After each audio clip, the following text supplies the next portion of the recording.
It's Monday, February 13th, 2017. This is PSN News. Penn State is gearing up for Thon 2017, and we have a special guest with us here in the studio. We'll also be bringing you the latest updates on the Penn State IFC social suspension. Stay tuned.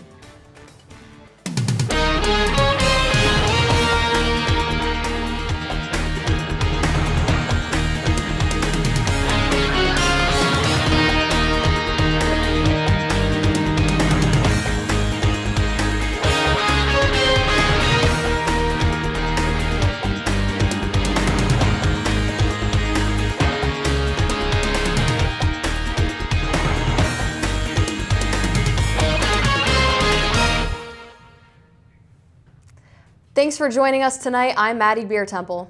And I'm Katie Barry. Following the death of Penn State student Timothy Piazza at the Beta Theta Pi fraternity house earlier this month, Beta Theta Pi's Thon dancers are no longer permitted to dance in Thon 2017. Since the fraternity was suspended, they are no longer recognized as an active Thon organization. The Penn State Interfraternity Council and Vice President for Student Affairs Damon Sims have also suspended all social functions for IFC chapters.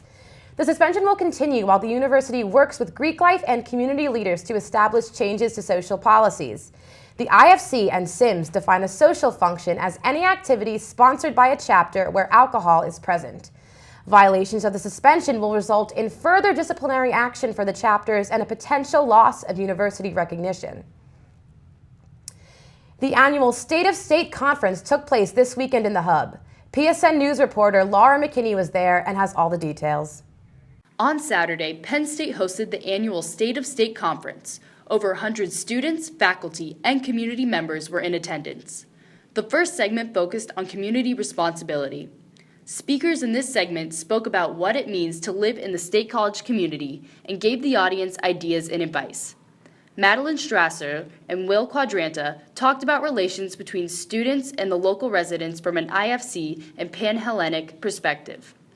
Also, student body president Terry Ford spoke and pushed students to get more involved in local government.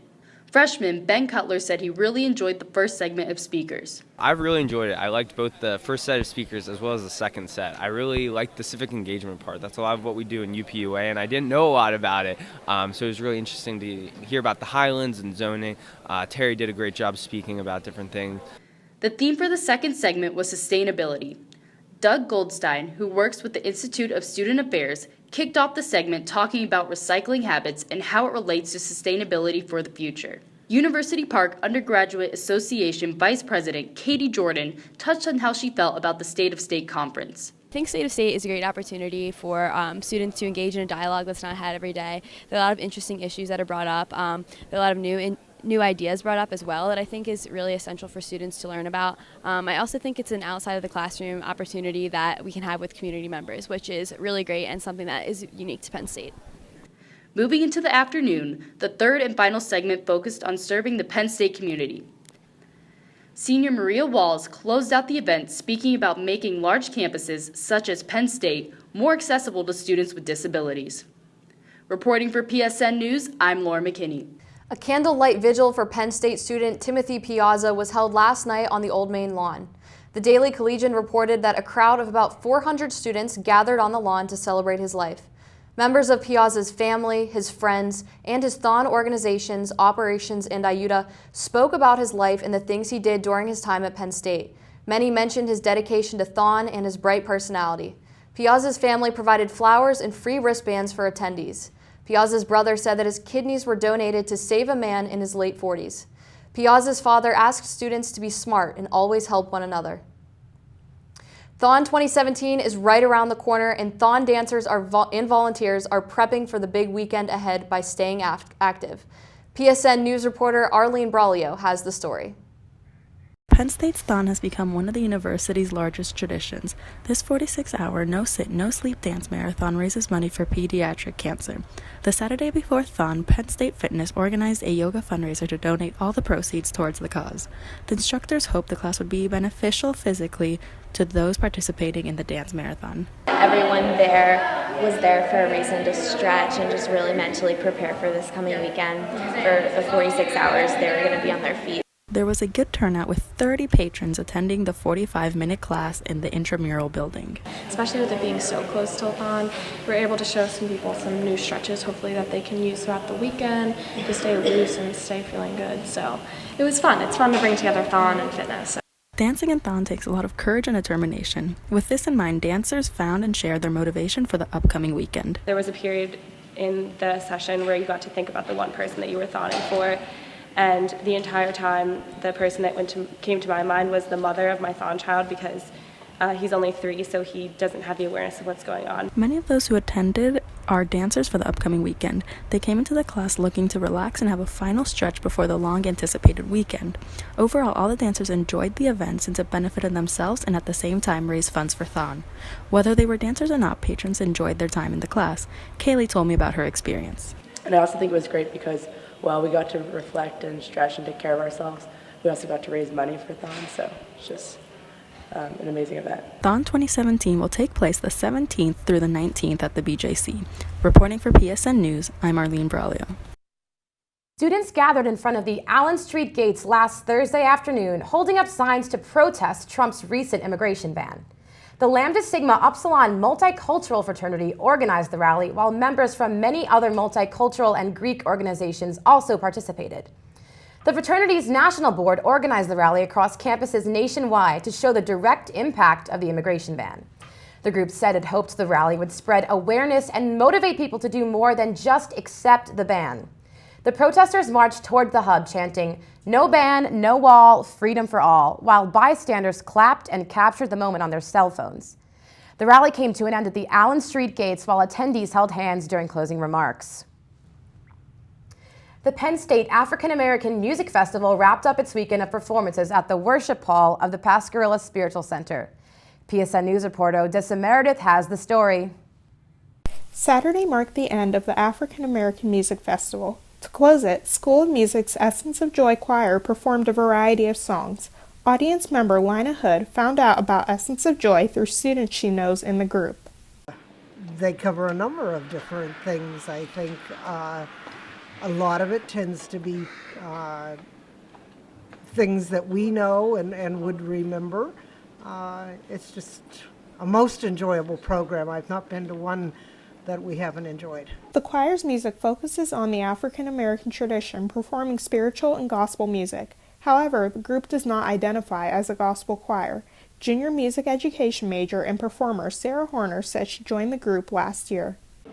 We are really a family, a close-knit community.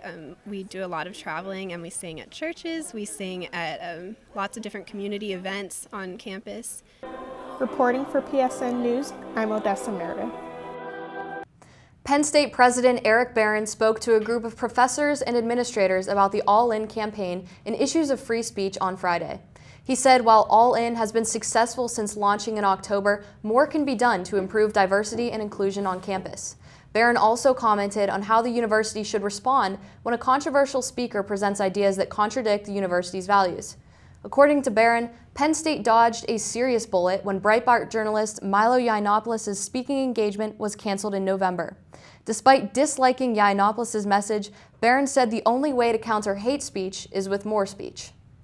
Coming up next, Kelsey McHugh will bring you the latest sports news. Stay tuned. Welcome back to PSN News. I'm Kelsey McHugh with your sports update. It was an exciting weekend here in Happy Valley with many wins all around, with one coming from Penn State men's basketball team beating Illinois 83-70. Head coach Pat Chambers said that playing Illinois is always a battle. This was the first time the Nittany Lions have won in Champaign since the 2008-2009 season. Junior Peyton Banks tied his career high with 24 points. This was his fourth 20-point game this season and 6th overall. The Nittany Lions face off against Nebraska tomorrow in an away game. The Penn State women's hockey team had a big weekend beating Lindenwood 4-1 on Friday and shutting them out 2-0 on Saturday. On Friday, three Nittany Lions found the back of the net. Seniors Laura Bowman had 2 points, while sophomore McKee Mueller and Sarah Nielsen each had 1 point. On Saturday, the Nittany Lions found the back of the net within the first 44 minutes of the game. Peterson and Allie Hardy scored with 24 seconds of each other. This game gave Peterson her 13th goal of the season, and 99th career point. The Nittany Lions' next series is against number 8 Robert Morris on this weekend on their final away game for the regular season. The Philadelphia 76ers beat the Miami Heat 117-109 on Saturday. This win broke the Heat's 13th win streak. The 76ers were without key players Joel Embiid and Jahlil Okafor, but that didn't stop other players from stepping up.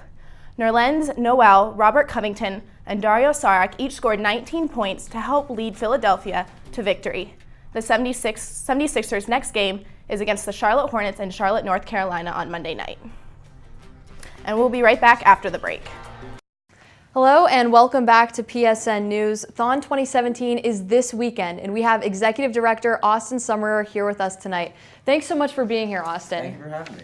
Absolutely. So can you give us some insight into what the line dance is going to be like, or maybe some sneak peeks of what to expect for Thon? So I can't give you some sneak peeks, but I know there was an article written recently that suggested or guessed at some of the ideas, and they had some very good guesses.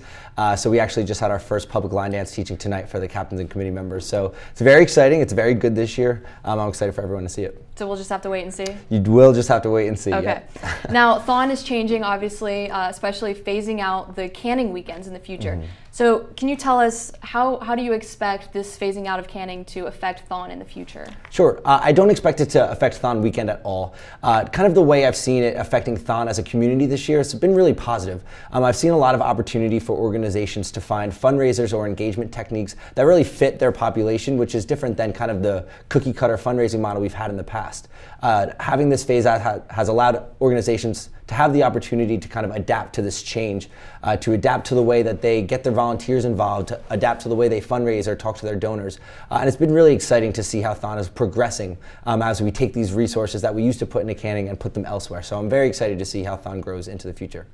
So what new type of fundraising events do you hope to see in the future? Sure, I think there's a mixture of a lot of things. I think that's one of the reasons why Thon has been so successful for so many years.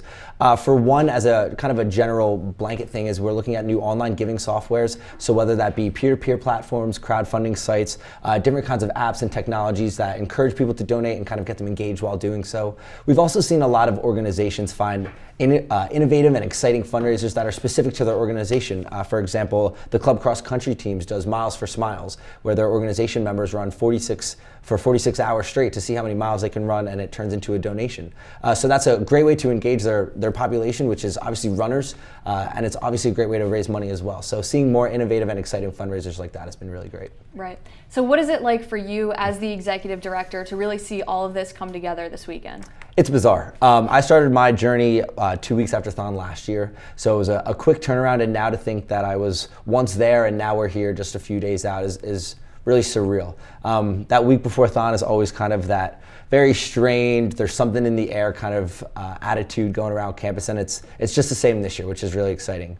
I'm very excited to get to the BJC Friday morning, but it's awesome for me to kind of see what the community has done this year, kind of to see how we've taken challenges, faced them head on, and really been able to be successful with them. And now we all know that Thon is for the kids, but what do you hope that these kids will be able to take away or remember from this weekend? Sure. Just like any other weekend, I hope that cancer is taken out of that room. I think that's one of the most magical things about Thon weekend, is that people forget that they are surrounded by children with cancer, or the children with cancer forget that they are there because of their diagnosis. And the ability to support the families and their brothers and sisters and parents and friends. I think that's what the magic of Thon is all about. So I hope that while they're there, they don't remember their diagnosis, they don't remember why they're actually there. But they know, or they're able to recognize the amount of support coming from all areas of the BJC. Now, we know there's going to be about 700 dancers who are going to be on their feet for 46 hours. Can you walk me through what that commitment means to the Penn State community and Thon, and maybe how these dancers are going to be, out there for 46 hours? Absolutely. The prepping for dancing, I know, for a lot of people starts at the beginning of February. So they're about 3 weeks in, getting ready, whether that be kind of changing up their stretching and exercise routine or starting to eat healthy. Making sure that they're getting their bodies prepared and their minds prepared is the most important thing.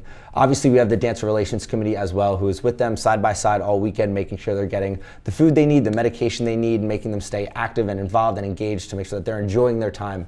But I think that their standing really represents the fight that these children are going through, and it's an awesome way for students at Penn State to kind of show their support of these families and like I said, represent the fight that they're going through.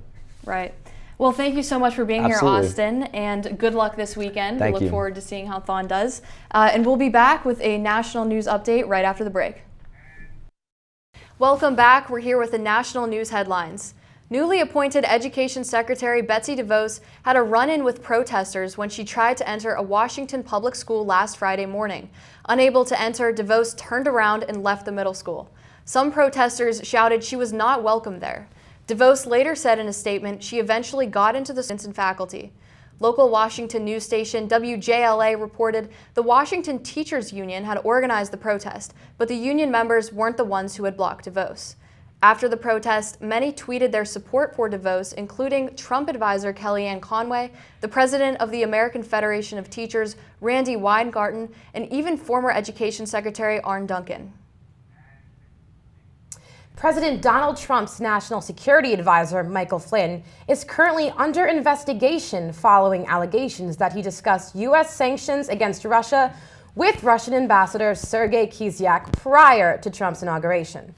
Several sources, including Vice President Mike Pence and Russian President Vladimir Putin, have confirmed the timing of these phone calls. However, many have denied Flynn and Kislyak ever discussing the sanctions. Several Democrats on the House Intelligence Committee are calling for Flynn's suspension, including Representative Adam Schiff of California. He said if the allegations turn out to be true, Flynn shouldn't be allowed to serve in the Trump administration or any other administration. U.S. authorities will continue to investigate the allegations, but have yet to find clear evidence of wrongdoing. 3 federal judges ruled last Thursday to uphold a lower court decision that blocks the enforcement of President Trump's recent immigration order. Trump criticized the decision, tweeting he would see them in court and that the security of the nation is at risk. The ruling didn't focus too much on the constitutionality of the ban itself. Instead, it emphasized whether or not the temporary restraining order on the ban was justified. The federal judges who blocked the order said it violates the First Amendment's religious freedom protections and the 14th Amendment's equal protection guarantee. The court ruled that these arguments had enough standing to bring the lawsuit against the federal government. The next step may be an appeal to the Supreme Court. Trump reaffirmed the United States' commitment to the One China policy after his first conversation with Chinese President Xi Jinping since his inauguration. President Trump recently created a diplomatic firestorm after a short phone call with Taiwan's President Tsai Ing-wen in December. This is the first time the U.S. and China relations have been in jeopardy since 1979, following the U.S. acknowledgement of the One China policy. The policy states that both Taiwan and China are inalienable parts of a single China. The U.S. maintains unofficial ties with Taiwan, but there have been no formal visits or conversations until Trump's phone call with Ing-wen.